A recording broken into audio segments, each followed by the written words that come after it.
Hello दोस्तों, भाई क्या ही मैच था कल का। मैं मैच नंबर 24 की बात कर रहा हूँ। Rajasthan royal versus Gujarat Titan, दो पड़ोसी स्टेट्स। इन दोनों पड़ोसियों के बीच में मैच तो बहुत शानदार हुआ था। फुल्ली थ्रिल मैच था ये। कभी जीटी भारी पड़ रहा था तो कभी राजस्थान रॉयल लास्ट बॉल में जाकर रिजल्ट निकला। क्या बात कर रहा है? पर मैच में काफी ऐसी जगह थी जहाँ पर सांसें ही अटक गई थी। पिछले दो मैचेस फुल थ्रिलर से भरे हुए थे। भगवान कसम, क्या प्रोग्राम दिखा दिया तूने।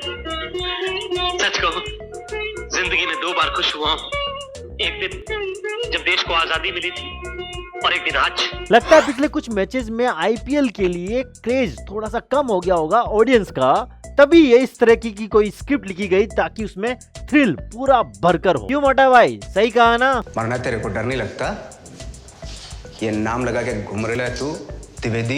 इस मैच में जीटी को जीतने के लिए 3 ओवर में 42 रन चाहिए थे और एक बार में लग रहा था कि शायद जीटी आराम से जीत जाएगा, लेकिन राजस्थान रॉयल भी कहाँ पीछे रहने वाला था। उसने भी बहुत अच्छी तरीके से टक्कर दी। पर एक बात मुझे समझ में नहीं आई, जब तुम्हारे पास स्ट्रेट बोल्ट जैसा एक एक्सपीरियंस्ड बॉलर है तो फिर तुम लोगों ने डेथ ओवर में किसी और से ओवर कैसे करवा दिया?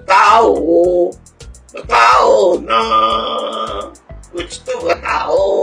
और भाई जिस बंदे ने इस मैच में 2 ओवर में सिर्फ 8 रन दिए हो तो फिर आवेश खान को डेथ ओवर में ओवर देने की कहाँ जरूरत थी? 4 ओवर में 48 रन खाके बैठा है भाई। चलो फिर भी मान लेते हैं कि आवेश काम आ ही जाता, पर आर अश्विन को 4 ओवर देने की कहाँ जरूरत थी? भाई जब आपको पता है कि पहले के 2 ओवर में इस बंदे का दिन अच्छा सा नहीं जा रहा है तो बाकी के 2 ओवर रोक लेना चाहिए थे। जान दे देंगे इसके लिए। क्या बात कर रहे हो आप? लगता है संजू बाबा को उस वक्त समझाने वाला कोई नहीं था। कीजिएगा, ये ठीक नहीं हो रहा है सर, आप गलत कर रहे हैं सर। मैं खुल के बोल रहा हूँ सर, सॉरी, क्षमा चाह, लेकिन आप गलत कर रहे हैं सर। यही गलत हुआ और मैच चला गया हाथ से। पर लास्ट ओवर में जीटी की तरफ से तेवतिया और राशिद ने जो दम दिखाया ना, वो तो शानदार था। राजस्थान रॉयल के नाक के नीचे से जीत ले गए और इसी के साथ राजस्थान रॉयल को मिली पहली हार और उसके साथ कप्तान संजू सैमसन को भी लगा 12 लाख का फटका। तो इन सब मोमेंट्स के बारे में बात करते हैं पॉइंट बाय पॉइंट।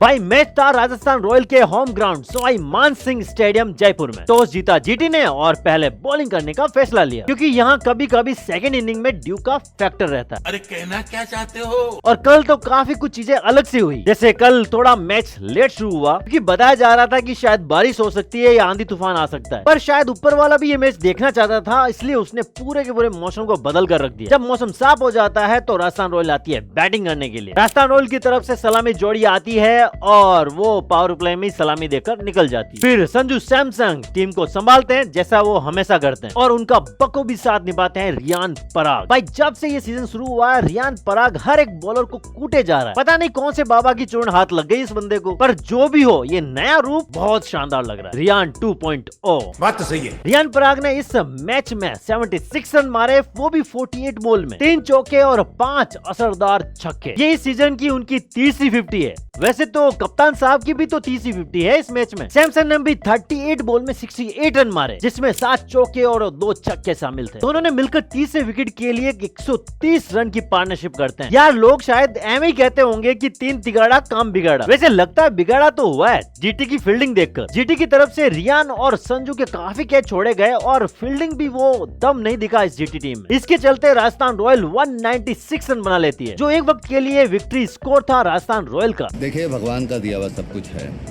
दौलत है, शोहरत है, इज्जत है। जीटी की तरफ से सिर्फ राशिद खान ही अच्छी बॉलिंग कर पाए, बाकी के बॉलर्स तो बेचारे पिटने के लिए आए थे रियान और सैमसंग से। राशिद ने 4 ओवर में सिर्फ 18 रन दिए और एक विकेट भी झटका, वो भी जोश बटलर का। नहीं तो जोश कब होश खो बैठता पता ही नहीं चलता और ये स्कोर जल्दी से 200 से पार भी चला जाता। बच गए। हाँ जी, हाँ, पैसा उड़ाने वाली हमको उड़ा के चली गई। सेकंड इनिंग में जीटी पावर प्ले में तूफान ले आती है। शुभमन गिल और साई सुदर्शन मिलकर 50 रन की पार्टनरशिप कर लेते हैं पहले विकेट के लिए, पर उनके सामने ट्रेंट बोल्ट बहुत शानदार बॉलिंग करते हैं। 2 ओवर में सिर्फ 8 रन देते हैं। वो अलग बात है कि उनके हाथ में कोई भी विकेट नहीं आता। 35 के स्कोर पर साई सुदर्शन कुलदीप सेन का शिकार बन जाते हैं। अपने अगले ओवर में कुलदीप सेन तांडव शुरू कर देते हैं। अरे ऐसा नहीं, पर अपने दूसरे ओवर की पहली बॉल पर 1.5 साल के बाद तशरीफ लाए मैथ्यू वेड की तशरीफ को टिकने ही नहीं दिया। 4 रन पर उनको बोल्ड कर दिया। फिर उसी ओवर की चौथी बॉल पर अभिनव मनोहर को चलता कर दिया। एक वक्त ऐसा था जब जीटी की हालत खराब होती जा रही थी, पर दूसरी तरफ शुभमन गिल अपनी बैटिंग बहुत अच्छी तरीके से करते रहे और जल्दी ये 50 रन भी पूरे कर लिए। ये उनकी T20 करियर की 24वीं 50 थी। पर जब 30 बॉल में 88 रन चाहिए थे तो चतुर चहल ने पहले विजय शंकर को और फिर सेक बैट्समैन शुभमन गिल को चलता किया। इस मैच में गिल 72 रन बनाते हैं 44 बॉल में, जिसमें 6 चौके और 2 छक्के शामिल होते हैं। जिस तरीके से शुभमन गिल आउट होते हैं यार, 2 दिन से ऐसा ही कुछ हो रहा है। ये दूसरी बार हुआ है जब सेकेंड इनिंग का कैप्टन स्टेप आउट होते हुए स्टंप हुआ है। अरे देवा, ये गड़बड़ है बाबा। फिर राहुल तेवतिया के इम्पोर्टेंट 22 रन और राशिद खान के 24 रन की बदौलत ये टीम 3 विकेट से जीत जाती है।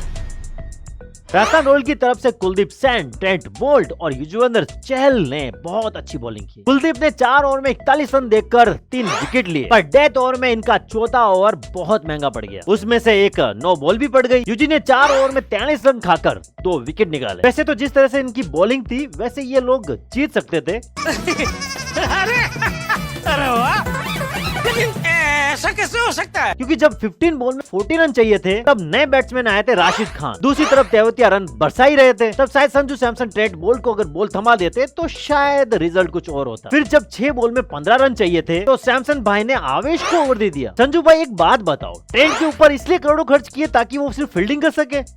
अरे बाप रे, ये तो धोती खोल रहा है। उस बंदे ने इस मैच में बहुत अच्छी बॉलिंग की 2 ओवर में, और इन सब से इंटरनेशनल बॉलिंग का एक्सपीरियंस भी ज्यादा है। फिर भी बंदे को छोटे मोटे कामों में लगा रखा है।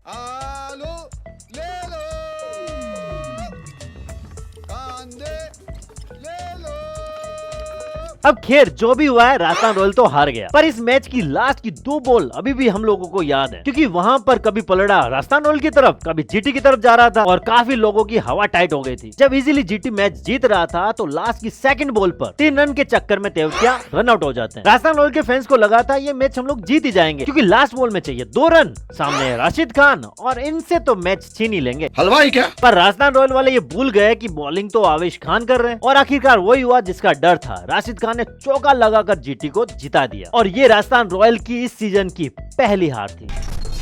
कल संजू बाबा का दिन अच्छा नहीं था। पहले तो जीता हुआ मैच हार गए, फिर 12 लाख का चूना लग गया। ये जुर्माना लगा है स्लो ओवर रेट की वजह से। ये तो अच्छा हुआ कि पहली बार ही सैमसंग के ऊपर ये जुर्माना लगा है और 12 लाख में छूट गए। इसे बोलते हैं चारों तरफ से मुसीबत आना। कोई ना संजू भाई, ये तो पहली बार हुआ है और कम पैसे में छूट गए। अगर दूसरी बार किया ना तो बीसीसीआई वाले दुगुना लगान ले लेंगे आपसे। बाबा मेरे दोस्त।